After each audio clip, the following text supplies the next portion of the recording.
This episode of Around the Layout is powered by Rapido Trains. Buying Rapido Trains will make you happy. Rapido's going back to the 90s for the return of the Mac. HD 70 Macs in both HO and N scale in variations you've never seen before. Whether it's coal or racks, you need a Rapido 70 Mac. Check out all of the details at rapidotrains.com. When it's time to buy your Rapido trains, there's no place better than Spring Creek Model Trains. Right now, ATLP listeners can take 5% off in-stock, regularly priced Rapido Trains products on their website through May 31st. Use code ATLPSPRING26 at checkout at springcreekmodeltrains.com. Trains aren't just a hobby, they're a way of life. At 1810 Designs, they create handcrafted wood art that captures the spirit of the rails. Whether you're a modeler, a collector, or just love the sound of a distant whistle, 1810 Designs is here to enhance the hobby. Visit 1810designs.com and bring the railroad home. That's 18tendesigns.com. ATLP Extra is our monthly newsletter delivered right to your inbox each month. Sign up for free at atlpextra.com.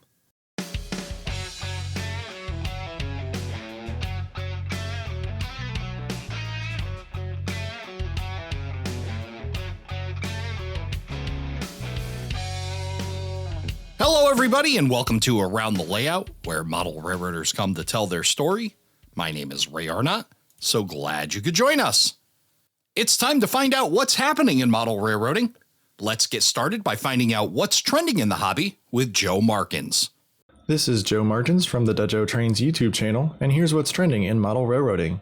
Looking to celebrate America's 250th birthday in HO scale, Walthers has recently announced their officially licensed collection, the first HO scale manufacturer to do so, with a few different models to choose from. Their rendition of Canadian National's ES44AC units will be arriving in July 2027 in their mainline series, with number 2026 painted in an Air Force One scheme and 1776 in the Screaming Eagle scheme. For the first time ever, Walthers will offer a Tier 4 GEVO, offering CPKC's Special America 250 unit number 1776, estimated to deliver in the spring of 2027.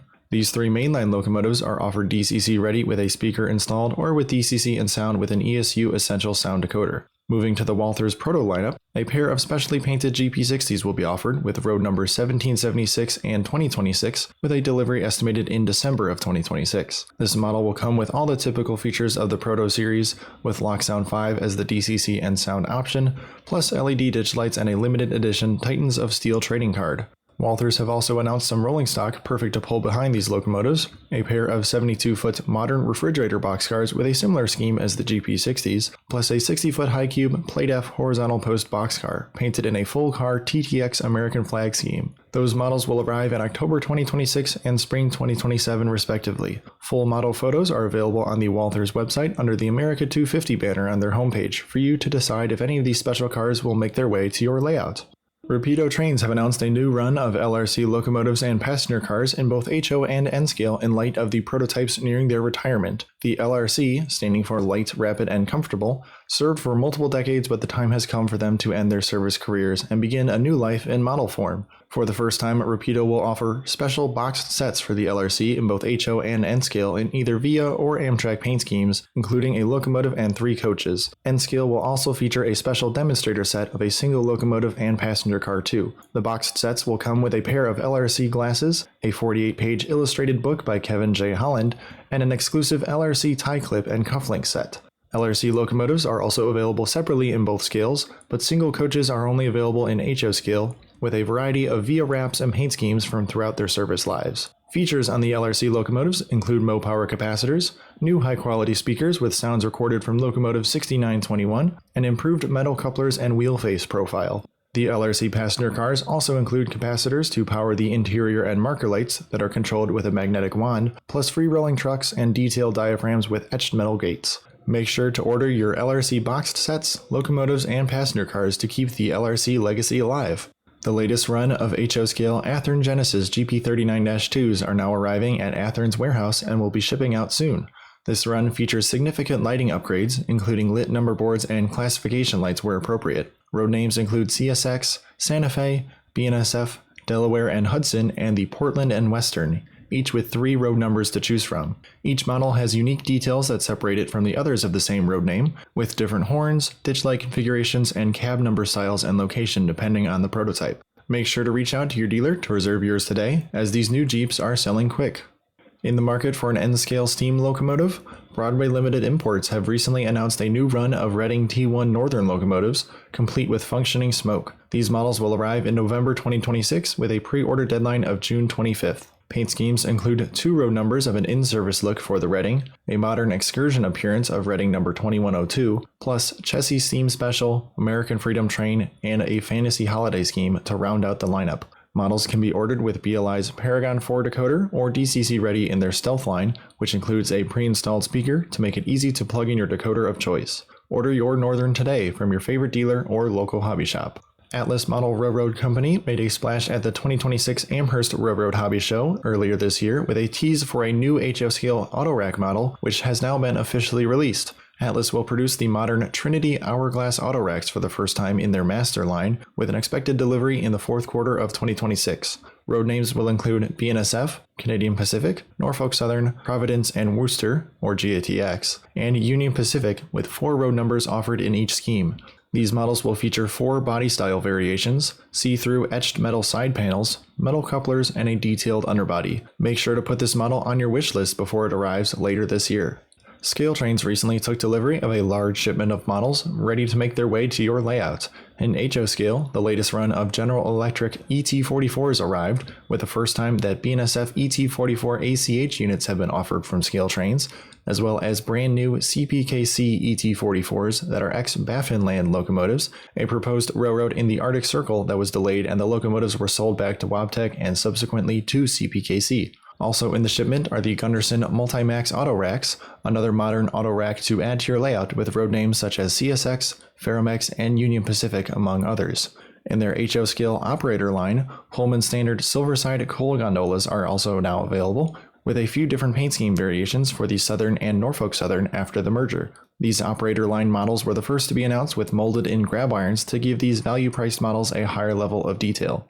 And for the N-scalers, rivet counter Trinity 60-foot 7500 plug-door high-cube boxcars are in stock, with road names including GATX, TTX, Canadian National, and BNSF, each with prototype-specific details such as side post and door style variations. Make sure to contact your dealer, hobby shop, or Scale Trains directly to purchase any of these new models. If you enjoyed this episode, be sure to subscribe to the Dejo Trains YouTube channel for a weekly recap video covering HO scale new product announcements and updates from a variety of HO scale manufacturers. Other videos include HO scale new product reviews and helpful tips, with much more on the way. Once again, visit DAJOE Trains on YouTube.com. Thanks for tuning in. This is Joe Martins from the Dejo Trains YouTube channel, and that's what's trending in model railroading.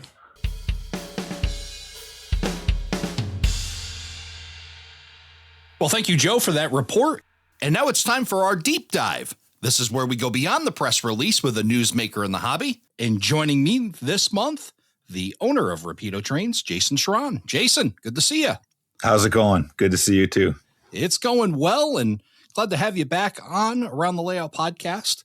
It's been a little while since we've chatted. I actually looked it up, episode 161 back in May of 2025. Long time. You're right. It has been quite a while, and it's good to have you back here on the show to find out what's been happening in the industry since we last talked. Well, a lot's happened since May 2025. That was in the height of when the tariffs were just going a bit silly. As I'm sure we discussed at the time, tariffs are charges imposed by the government on imported goods, and most model trains are made in China. So the tariffs on China went on a roller coaster ride from 10% in late January 2025, all the way up to 145% in April 2025, which is essentially a trade embargo. They settled down at 30%, and the time we're speaking in 2026, they were struck down by the Supreme Court, and just the method in which they were imposed, the tariffs. And so now they're somewhere around 10 or 15%. We really don't know. It's when we contact our customs broker when we're sending a shipment into the United States, and they tell us whether it's 10 or 15%. It's 10 at the last count. It was 10, but by the time your listeners may be hearing this, it might be 15. Who knows? It's really up and down. The good news is that even at 30%, 20%, 10%, the hobby does continue as an industry. at 50, 145%, et cetera, it just stops. There's no new product at that point. So we've been sort of limping through one uncertainty to another over the last year plus. And it's been very, very, very challenging for the industry as a whole. I don't mind telling you, being totally honest, it's been very challenging. Well, I know one of the things I've seen, and I think this goes across all industries that are affected by the tariff. I mean, the tariff itself is a challenge. The speed into which it changed and the interpretation provided a whole new challenge. And I'm sure there was a lot of time spent just interpreting what was happening. Well, manufacturers like Rapido plans products up to 2 years out. So we've got stuff in our development in 2026 that's going to be a late 2027 release or possibly 2028. So, you're planning ahead, and when you're doing the math for a model, you're taking into account electric charges. So, for example, if we do a model that's got MTA, New York Area Transit, we've got to factor in the royalty that we pay for MTA. We factor in the time that's involved getting approvals from MTA, et cetera. And it's like that with Amtrak, with their royalty and approvals and a number of different organizations. So those add into our costs. So if we're at a point where this project's 18 months old, 20 months old, 22 months old, and suddenly, oh, by the way, your unit cost is going up by 10, 20, 30%, it means it's very, very difficult to roll with it. I mean, it's very hard. And we've had no choice but as an industry, but to pass on a lot of those increases to our customers. Because if you come, if you look at any model train manufacturer, our end of year profit, net's not going to be much more than 10%. It's going to be a small percentage at the end of the year. Once you factored in all your shipping costs, your design costs, your overhead, your employees. Employees are obviously your biggest expense, is paying for all those wonderful people who are designing the model trains and shipping out the model trains and counting the money to sell and receive the model trains, customer service, et cetera. So at the end of the year, you haven't got much profit. Now, suddenly, all of a sudden, wow, my product cost just ballooned by 30%. Then the profit very quickly goes into a loss. So it's very, very challenging to react very quickly. I'm sure I told your listeners back last year that we had to actually open up a warehouse in Buffalo, New York, because our model previously of shipping directly from Canada which is where our main warehouse is, to our U.S. customers wasn't going to work for the tariffs. One good thing is I wish I'd done that like 10 years ago, that opened up that warehouse in Buffalo. It's so wonderful to have a proper American presence. And it means that the unfortunate side of it is accounting. We now have these two companies that are very closely intertwined. So we have to do what's called transfer pricing, and we have to pay $25,000 for a transfer pricing study, which that determines how much the one company sells to the other company, so that it's on side with both the IRS and the CRA, which is the Canadian version of the IRS. So there are a lot of costs apart from just buying a building in Buffalo. Hopefully, Buffalo becomes the real estate mecca of the world one day, and my building doubles or triples in value, but I'm not holding my breath for that.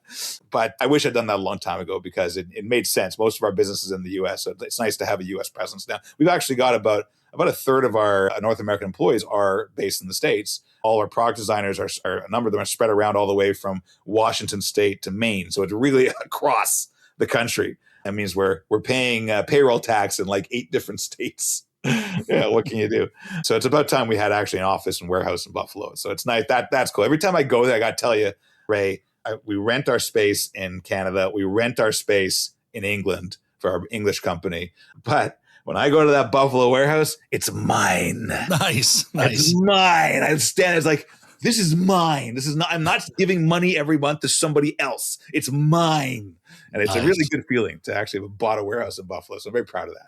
Yeah, and you should be. And I actually was in the Buffalo area, and I stopped by and I got the nickel tour. And by the way, I owe you a nickel for that tour. My pleasure. And got to see, in the words from Step Brothers, lots of room for activities, right? lots of room for activities there. And so you've got amazing, and it's always neat for me from, I've only been on the purchasing side, the customer side of things. But when you go in and you see model railroading in such volume, when you see pallets of cars and shelves full of the same locomotive, it definitely gives you a whole new perspective on just how vast this really is. Absolutely. And we've actually got, the space is so big that we've invited a model train club. They're going to be setting up in our office and warehouse space. So we've got a contractor who's sort of sealing off the warehouse And then we're going to give alarm codes and keys to the Model Train Club. And we're actually have a Model Train Club in the building. And it's a way of getting it. We're charging them a vast rent of $1 a month. That's 20 of your tours. That's good math there. Yes. So yeah, I mean, and that's what we were talking about. So when I was walking through with your warehouse manager, Ryan, and seeing all this, I was like, wow, I mean, it's just so cool that you're going to have all this room to expand. And he had mentioned that there was the potential of a model railroad club coming in there as well. So that's going to be an awesome space for the folks in Buffalo, that are model railroad club participants to have. And it's a really nice spot too. I thought it was pretty nice. Yeah. Very central. It's a nice building. And we've actually got enough space for a small retail outlet. So down the road, when we've been more settled for longer and our inventory control system's a little better, we actually are hoping to update this like little storefront that we have there. I mean, we need to put a ramp. Right now it's got stairs. We need to put a ramp in so it's easier to get inside. And then we could have like a Rapido swag store, right? So we could have leftover stock we've got sitting on the shelves. We can have Rapido t-shirts, and we always make all sorts of cool stuff with our special editions where we make glassware. There's a model of the LRC now, which is the Bombardier train that ran for Via and Amtrak, that we're making cufflinks and tie clips, like cool stuff, right? So it's a place that we can start selling all that. You can go and get your Rapido swag at the Rapido store, or by appointment only. We can't afford to have a full-time guy sitting in the store for the 3 customers a day. But I think that'll be a lot of fun. And there's a lot of people on Rapido's team who have a lot, like Bill Schneider and Dan Darnell especially, have a lot of retail experience. So I've got people who can actually help get this set up. So down the road, another year or two from now, they'll be like, I'm hoping we'll be sort of a model railroad mecca right there in Buffalo. Well, the Buffalo warehouse certainly has you excited, and the tariffs as of right now in a little bit more manageable state. Fingers crossed that it stabilizes at the bare minimum. What else is happening right now in the hobby that's got you excited? Well, I first want to talk about what's something that's gotten me a little concerned. The tariffs have resulted in store closures. Let's put it that way. When you have a store who it's a retirement project, for example, or it's been in the family a long time, and suddenly all the costs go up, there have been some stores closing. So that's been very challenging to deal with. But on a positive note, we are seeing people still pre-ordering, and that's actually what I want to really get the nub of what I want to talk about, is the need for pre-ordering. Pre-ordering is so important. And I know with all of the roller coaster ride of tariffs, people have been a little hesitant to pre-orders. What we've found is that we'll get the pre-orders in, and they're lower than the normally are due to the tariffs. So we'll make a little bit extra. And then when it arrives, there's a mad scramble to get the goods, and they sell out within days. And then that means if we've had accounting issues because we've got a new website and a new accounting software, and it's not working so well with the website, we have suddenly 2 warehouses instead of 1. And so we've mislaid a couple of orders, let's put it that way, over the last year or so, which is very difficult for us and for our customers, and we're very apologetic when that happens. Because the goods are all snatched up instantly, if we find out after a couple of weeks that someone didn't get their product, they're gone. They're just gone. We had the Greenbrier big reefers, we call them crowd trans reefers, even though there's one owner. Crowd trans reefers, gone. They arrived, and a distributor said, "How much do you have left?" And he said, "I will take everything. I will take everything you have, because people are banging down the doors for this." And one of the reasons they're banging out is that they didn't pre-order, right? People thought, I don't know what the pricing is going to be. I'm worried about the economy, I'm worried about my job, so I'm not going to pre-order. And then the result is we underproduced, right? We could have made another 1,000 cars, could have made another 2,000 cars. And we've had that happen a lot of times since this whole tariff thing's come up, is that they're taking a wait and see approach because of obviously genuinely concerned. Am I going to still have a job? How are my investments going to be if they're retired? All sort of things. And all we can say is pre-order. If you lose your job, cancel the pre-order. We'd rather be stuck with your models that you ordered than not be able to fill the orders that we can fill. Right. So even if there's a whole, a bunch of people lose their jobs or the investment goes south or whatever else, and they need to cancel it, we'd rather you do that. So I'm talking as Rapido, I'm talking about for all the manufacturers. Put in the pre-orders and have confidence that things will be well. And if they aren't, it happens. You can always cancel, but we'd rather you ordered. I believe vast majority of manufacturers do not require a deposit when you pre-order, and the vast majority of stores do not require a deposit. If someone's having you pay in full for your pre-order, 6 months, 8 months, a year before it shows up, go to a different store, right? So you can always cancel, but that's speaking on behalf of all the other manufacturers. We really need those pre-orders to know how many to make, and it's a real crapshoot. We've ended up where I'm walking through the warehouse and it's like, reefers, we have like 4 on the shelf, right? And they're just ones that we have that cancellations. We look at we just released a whole bunch of Super Continental Line passenger cars and we made tons of inventory and there's like 24 on the shelf, right? So this is the kind of thing that we're and it's a good problem to have. I'd rather have an empty warehouse than a full warehouse, but I'd actually rather be somewhere in between. And we'd like to be able to have models to fill those late orders, but we do need people to just pre-order so that we know how many to make. That's all. From somebody who doesn't understand, explain why you couldn't just call up the factory and say, hey, make another 10,000 more. Why doesn't that work? Well, so we're rarely off by that many. It's usually maybe 1,000 pieces, but it's 2,000 pieces, but it's spread around 50, 60, 70 SKUs, and the product item numbers. So you can't go to the factory and say, I want 4 of these. I want 8 of those. I want 15 of those. It's because everything's mass production. If we're doing a run of freight cars, the minimum we need for an item like a car number is generally going to be around 50 or 60. All right. So if you've got half a dozen numbers, we're going to be making around 300 to 400 cars minimum. So if you want to be able to sell another 20, 30 cars, you just can't go to the factory and say, start up. We've got minimum order requirements. Not just like the factories don't care. They worked with us for 20 years.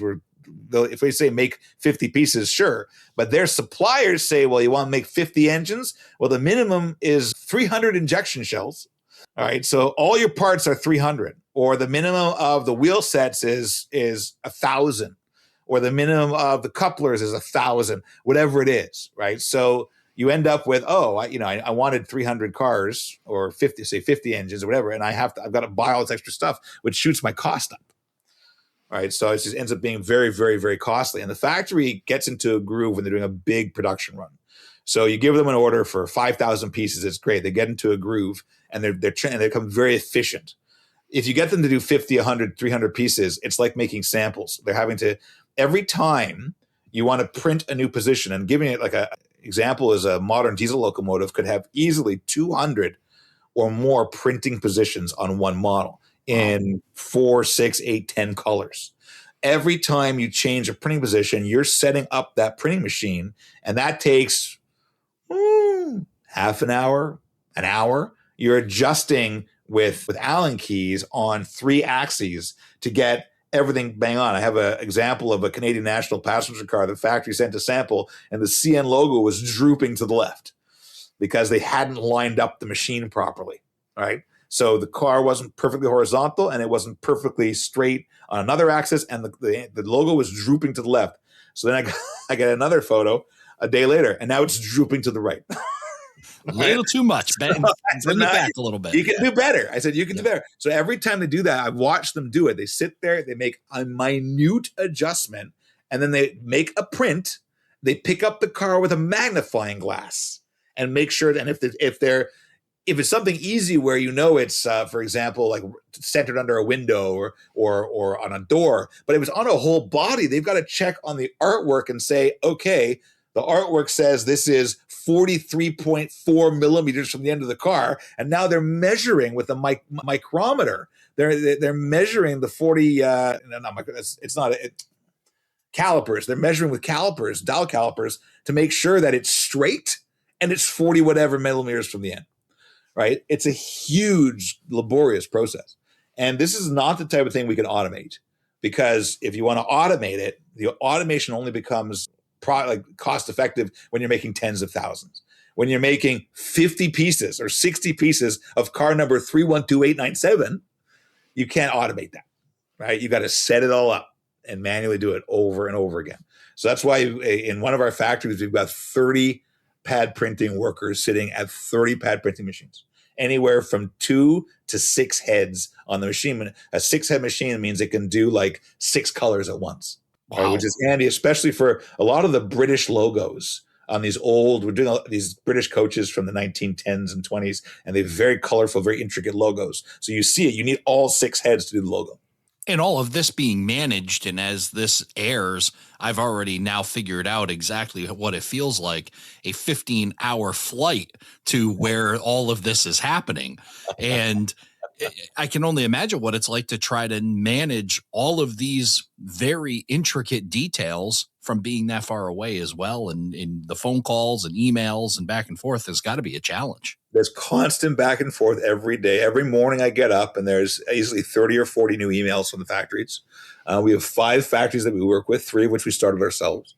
And it's kind of, I was just in China a few months ago. As we're talking right now, Mei, my chief operating officer, he's in China. He speaks Chinese. It's a little easier for him to communicate with the factories. My Chinese is, I can, get to the store and I could pay for something and I can ask for help. I can say the rivets are too big. I can say this has got a problem. It's simple stuff. So it's funny. My speaking Chinese is better than I'm very bad at understanding what people say. So, but I can speak it. So May went around the factories. We were there together in September and he says, Jason's going to come talk to you. You're going to understand everything he says. Don't bother talking back. Just say yes or no. Okay? Because he won't understand your response. Is that maybe as an owner an ideal setup? Where you just nobody talks back because they know that you're not going to understand it anyway. Talk back. That's very funny. But it is challenging. I mean, I've been to China 22 times. That included 6 years during COVID and after when I didn't go at all. So it's a much compressed time in the 21 years. It's in 15 years of the company. I've been 22 times to China. So that the communication is a big deal. Very, very important. And you have to have good people in China. So, I mean, I've been working with Huang. Huang and Colin are my longest, partnership's gone the longest. I'm working with both of them since 2000, with Colin since late 04 and Huang since early 05. So here's somebody I've been working with for over 20 years. And it's someone I get along with, I can communicate with. I'm working with Zoe since 2013, so that's 13 years. These aren't like, my father was in business of making sportswear for Walmart. And like every factory was like a flash in the pan, right? Like they would cheap on the quality, they would substitute materials, and you have to go find another factory. And he always warned me, he's like, careful, you gotta be really careful because there's some real sharks out there. I said, I've been working with the same guys the whole time. Like, the same guys. And people always say, can people copy your models in China? It's like, who wants a U-25B? I can just imagine, right? You're going to there's the coat store, the fake coats, the fake handbags from whatever, Giovanni, whatever. And then there's the fake U-25Bs and the fake FL9s and the fake P32 ACDMs. Like, nobody wants this. Yeah, and slightly different, almost like AI drew it kind of thing. Yeah, yeah, just a very knockoff looking. But no one wants knockoff trains. You want no one wants it. I want a Rapido model that looks worse and doesn't run. Like it's not going to happen. I guess one of the things, again, being on this side and just trying to understand all of this, and then I think that's where really the pre-order ties in, where people are thinking, why do I need to pre-order? You've given a good explanation of the benefit, but what would the industry look like without it? Like if there was no pre-orders and you were just throwing stuff up against the wall, talk about what you think the industry would probably, what would be the outcome from that? I can tell you exactly what it would look like. It would look like Athearn Blue Box. That's what it looked like. Okay. So now, especially with companies like Rapido and some of the higher end companies that have super crazy detail, like we're talking not even road name specific detail, but often road number specific detail. This locomotive had 3 antennas on the roof of the cab, and this locomotive had 2. And we were often be able to make those changes. We just drill a hole and add that thing in. So having that specificity, that detail and incredible detail means that it's very, very expensive. And our margins are very, very slim. We have 2 big locomotives that we're working on. One we've already launched, one we're launching shortly, that we're doing the math and realize, we're not going to make a profit on the first run at all. It's just impossible. The amount of variations that we're doing to get that road name specific detail, there is no profit on the first 2 runs. First run of each. Hopefully on run 2 we'll get a profit. And that's like with decent amount. We're talking a lot of locomotives. We're talking thousands of engines, and we're not going to make a profit. So if there's no pre-ordering, we wouldn't be able to take that risk, because you couldn't say, I'm going to make 500 Milwaukee Road engines. And then you find out that Boston and Maine is your big seller, not Milwaukee Road. I'll give you an example. We're delivering now an SW9 locomotive. Long time in the works, because we got busy. We forgot about it for like a year. But it's Boston and Maine, which has never been our biggest seller of anything, was our biggest seller of this engine by a country mile. Boston and Maine was the biggest seller. And if we were planning that in advance, we would have done Santa Fe as the biggest seller, because no one has ever done the Santa Fe SW9 with all the louvers and all this weird detail. And Boston and Maine outsold Santa Fe like more than 2-1. Wow. Okay, so we never predict that, and it's a quick way to go out of business. So the only way that you can make cover your bases is if you're making really basic stuff, cheap stuff. So if I'm selling it for 100, but it's only going to cost me 8, right? Then I'm happy to make extra and just guess and whatever and keep stock. And that's what manufacturers did before this 21st century change over towards prototype specific detail. They would just make, we're going to shoot 400 of this scheme. We're going to shoot 1,000 of this and 1,000 of this and 1,000 of this. And then you walked into your hobby shop and, a whole bunch of new Athearn blue boxes showed up. And, that's cool. I wanted that CM boxcar. But there was no planning in advance. And once you've got that detail on there, it's just impossible. The numbers don't line up, because there's no way to predict. There's no way to predict what's going to sell. And I would imagine, obviously, with the Athearn blue box, they were shooting down the middle somewhere. And then they were including a whole bunch of road names that may or may not fit, but so long as they could put it on the car and print the logo, it was going to go, right? And fulfill that order. And like you said, now it's specific. And this really gives me some interesting insight thinking about your planning process, that it's not just, hey, we want to make this locomotive and we're going to make just this locomotive. You're thinking 2 or 3 or probably even 4 runs out when you're making this, I would imagine. We have to think really far ahead. We don't look, we've made too many projects that lose money on the first run, we'll be out of business, right? So there are times when I will say, and this is a conversation we have internally all the time, where the guys say, you have to put this into tooling now because we announced it a year ago. I said, yeah. But the orders are I can tell you right now, it's barely going to break even. And this product we announced last month is going to like make a huge profit. We've got to move this product from last month ahead in line. And I had that conversation with my project manager working on a couple of projects. And he's like, one product we haven't announced yet is like, it's going to do great. And it's going to do great on the first run. And it's a home run, I'm sure of it. But the product we've already announced that has to go into tooling, we want to announce the other one with samples. But the other one we've already announced is going to tooling. I said, that one's selling like crazy. Okay, so while we want to get the unlaunched product into tooling so we can launch with a sample, actually this one we launched with a render really has got to get into tooling quickly. Right? and then there's conversation, well, okay, but the one that we haven't announced yet requires 1 more day of design, and the one that you already announced requires 2 more weeks. Oh, okay, fine. So get this one into tooling, get it done. All right, but so those conversations are happening all the time. We're having to balance what's going to go into tooling, what's going to go into production, et cetera. And often it's just what's available, and there's also factory availability. So we recently had to move. Huang runs our biggest factory, and again, we started this factory in 2013, and we do a lot of production with Huang, and we just said to him, Huang, you're too slow. He says, yeah, because these UK orders are enormous. He wasn't expecting the UK orders to be so big. They were supposed to be half the size that they're. Like, that's great. The UK company is growing leaps and bounds, but then he's just making these passenger cars, and he's still making them. He's still making them. I said, we got cabooses we need made. I'm still making the UK passenger cars.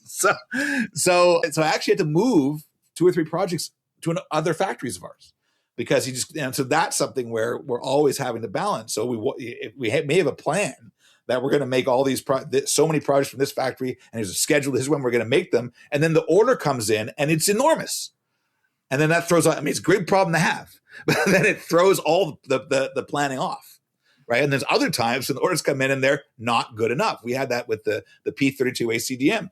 It's no one's ever made this engine ever, okay? And we had a lot of stores. This is what the feedback we got. Oh no, I got a whole bunch of those. I got closed out from Athearn. I don't need any more. It's like, that was a P42. This is a different engine. This has different railroads. It's the same. I got that right. No, it's a different engine. So what we had to do is we had to relaunch it and add 2 paint schemes in just to build up the numbers.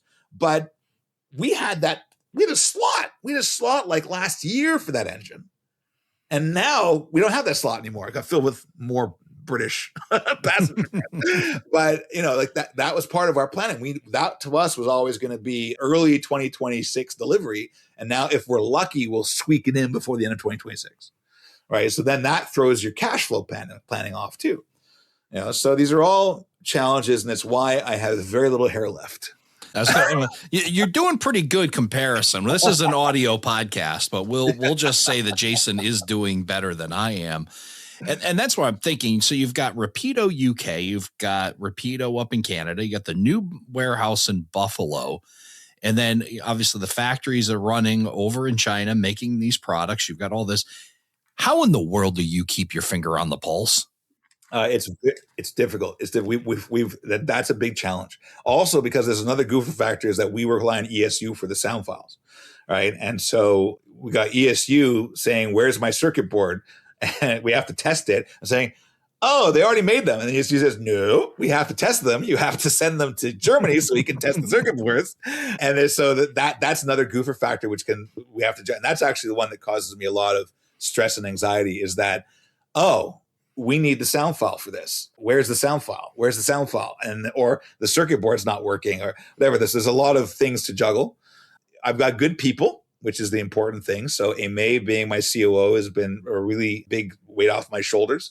Natasha is being a marketing manager because I was doing all the marketing managing myself before she came on board. And Bishoy runs the numbers. So I don't have to worry about that. He gives me good reports every week. And I recently, after 21 plus years, I hired an assistant. For the first time, I have an assistant. And she went on vacation because she booked it before she was hired.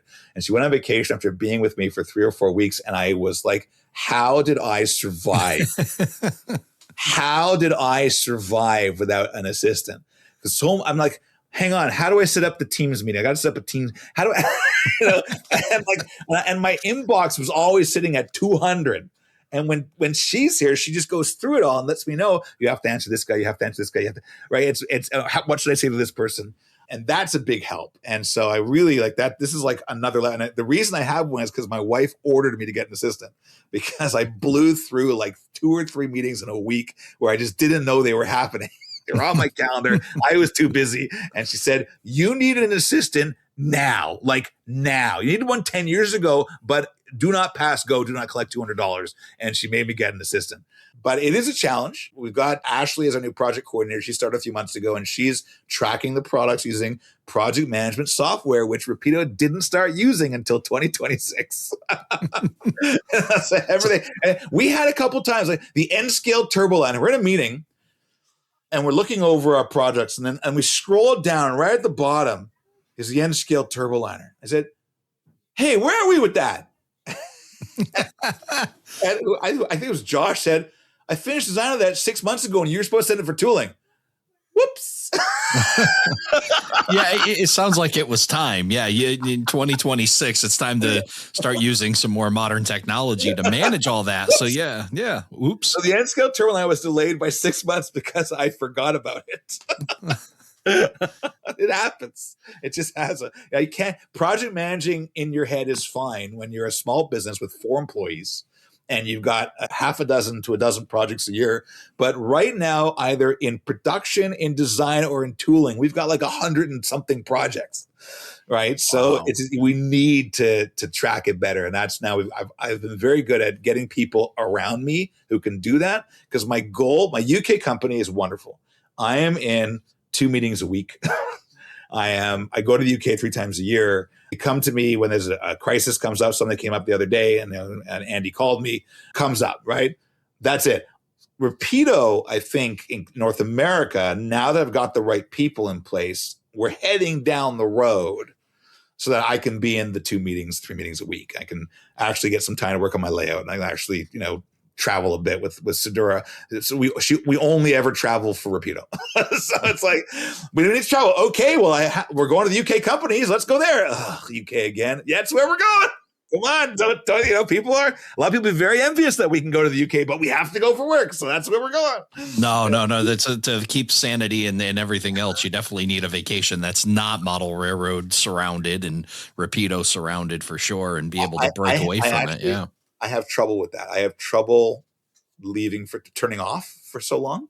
And the maximum I can go is maybe 4 days. That's it. And anything longer than 4 days, I need to be involved, because I've built this company over 20 some odd years, and I don't like being offline, right? But it reminds me, it's like, you went away for like a week and you didn't talk to anybody.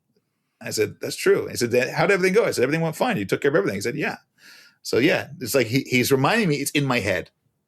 Okay, I absolutely can take a vacation now with the team I've got, but it's in my head that I can't. So that's something I got to work on personally, of being able to relax and lower the anxiety level and lower the stress.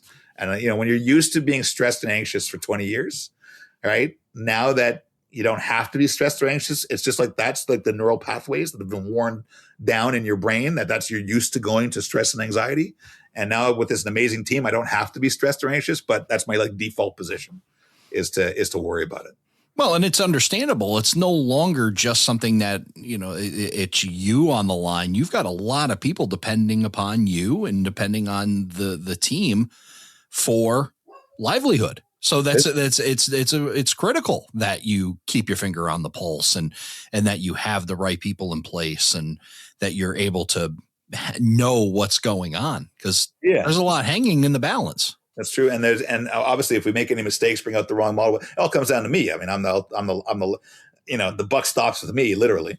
And we've got about 45 full-time employees over the North American UK companies. And I have to look out for these people. People tend to come to Rapido and stay. Most of our employees, they're like, especially on the model train side of things, they come and they just stay. So Dan Garcia is going to be celebrating 20 years in January. Jordan just celebrated 10 years. Dan Darnell, 10 years. Bill has been with me. He'll be 17 years this year.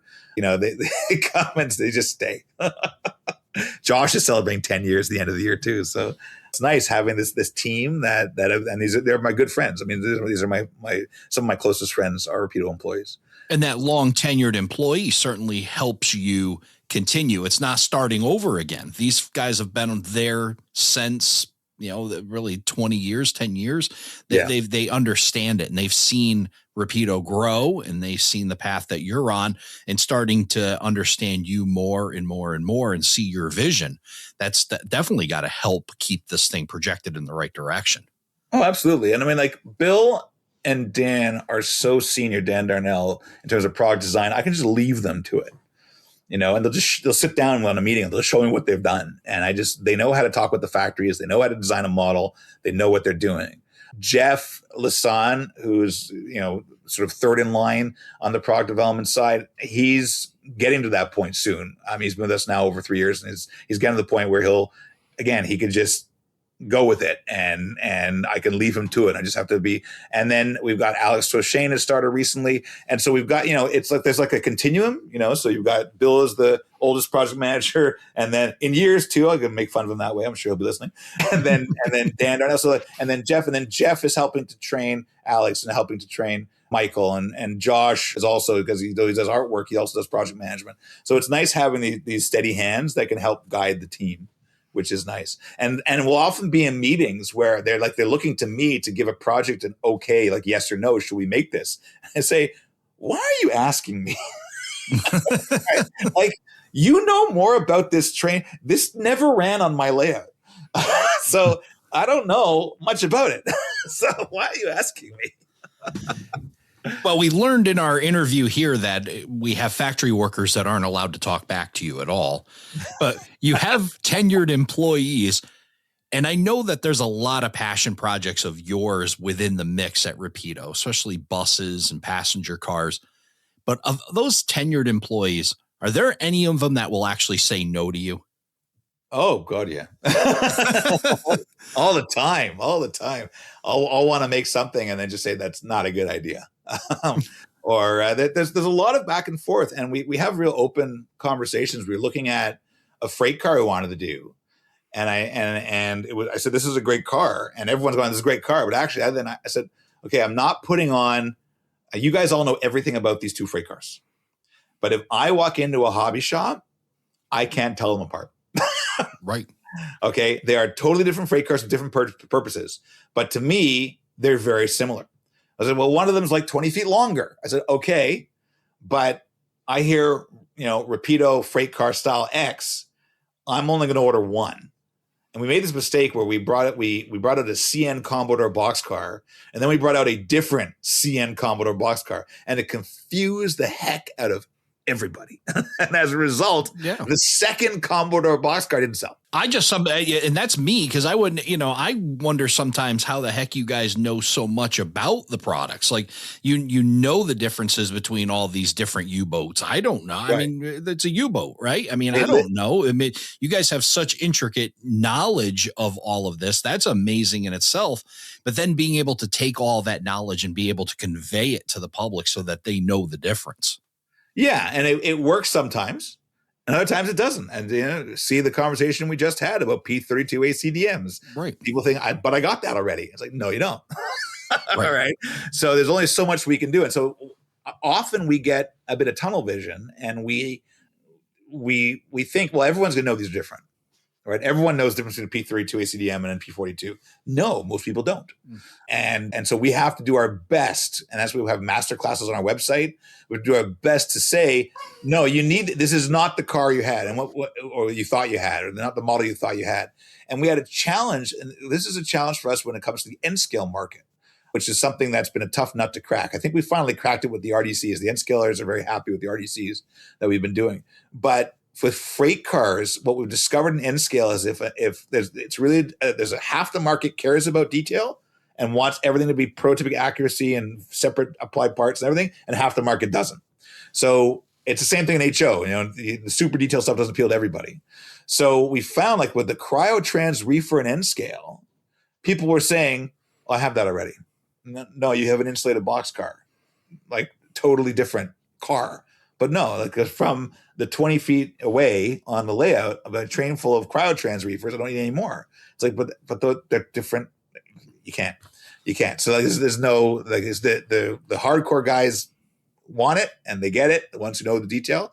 But and the same thing with this. So it's HO is not immune between P32s and P42s, right? It's like people say, I got that already.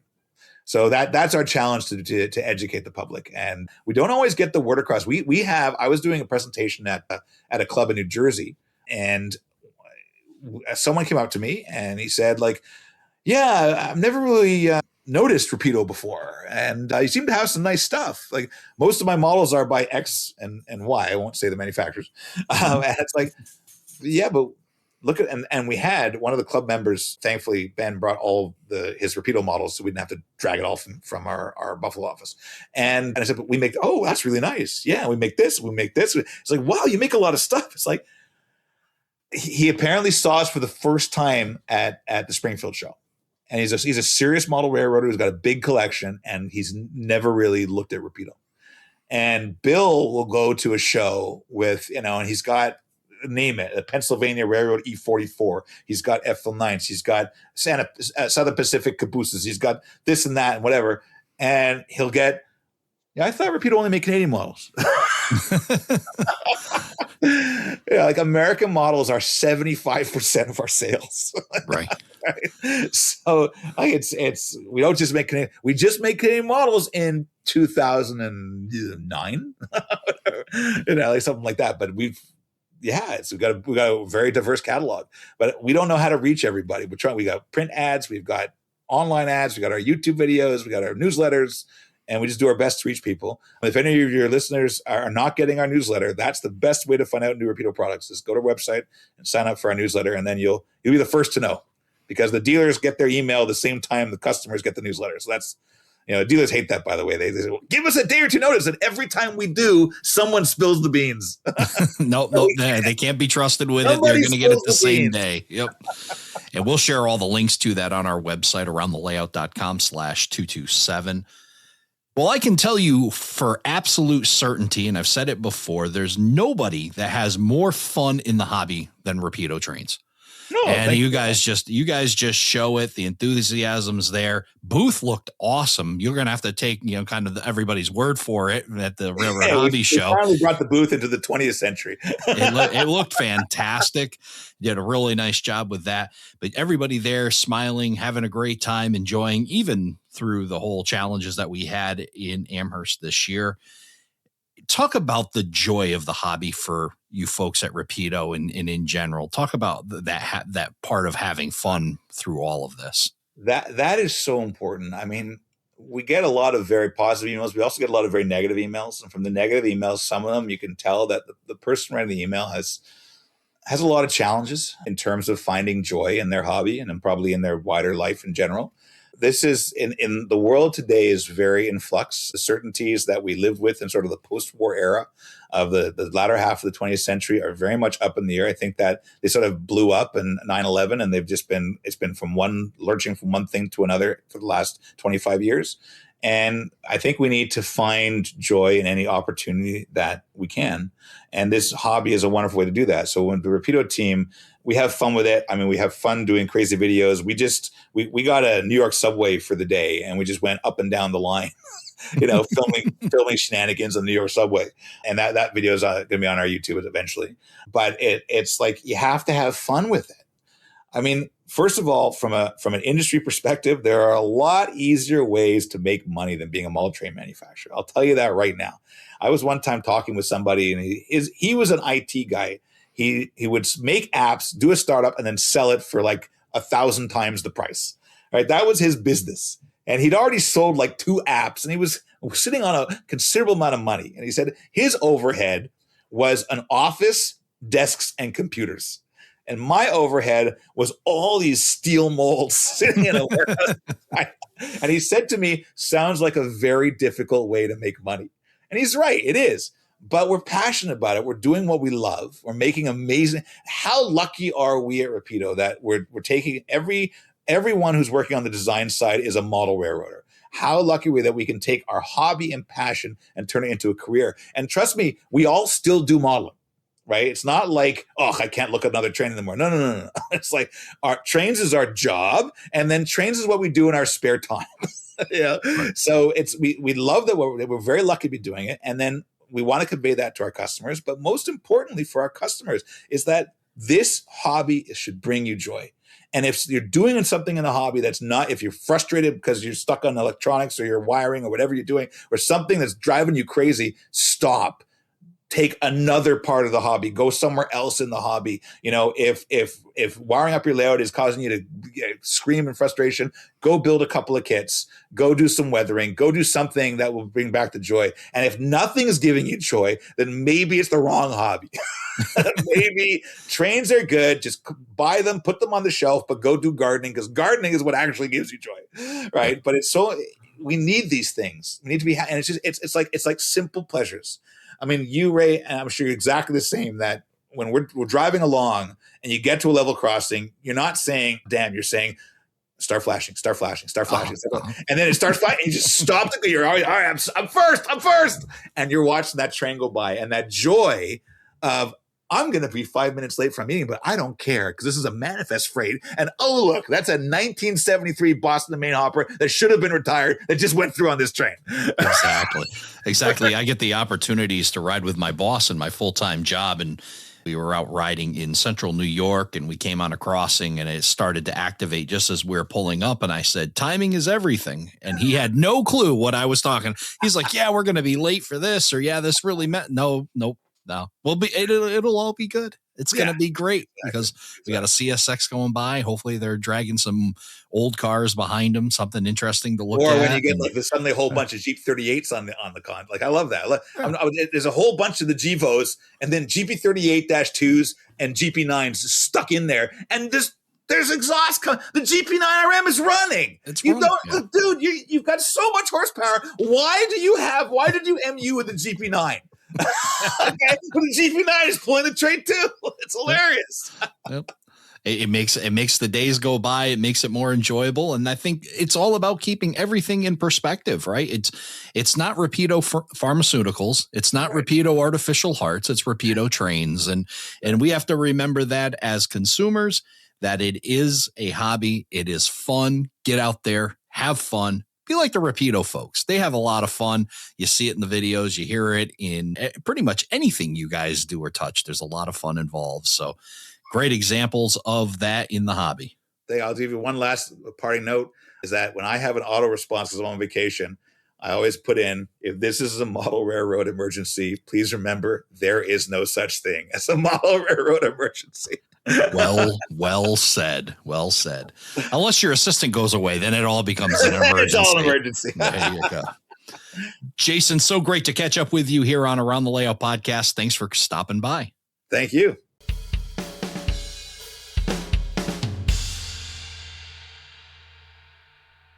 And now it's time for the RPM report. Let's turn it over to Eric Hansmann. Hello, everybody. It's time for an updated Railroad Prototype Modeler report. March was pretty busy. I hosted an operating session on my B&O Wheeling Freight Terminal, gave 2 presentations, and held a layout open house, all in conjunction with the RPM Valley Forge event here in Metro Philadelphia. It was a great weekend with many modelers and friends. A few hundred models were on display, and there were 40 presentations overall. I've posted a summary of my Design Build Op blog. But here we are in April, with more RPM events ahead. A spring modeler meet is set for April 18 in Sylvania, Ohio. Ray is traveling to Sydney, Australia for a meet on the same weekend. I'm really looking forward to hearing Ray's report.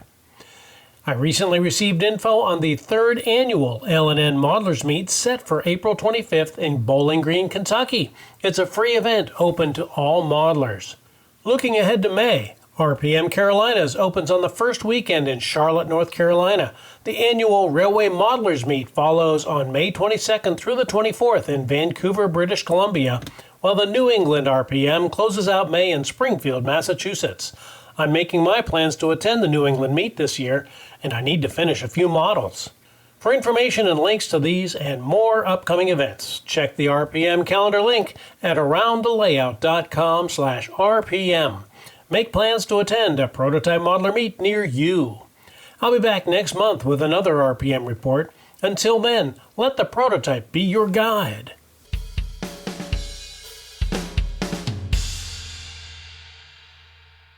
And now it's time to find out what's happening in ATLP universe. Well, the trip is finally here, and as you're hearing this, I'm down under in Sydney, Australia, and we're just a few days away from the Sydney RPM. Join us Friday night at 9 p.m. as we go live from the Sydney RPM. You can check that out on our YouTube channel, youtube.com/@aroundthelayout. You can find that in the links in our show notes, aroundthelayout.com/227.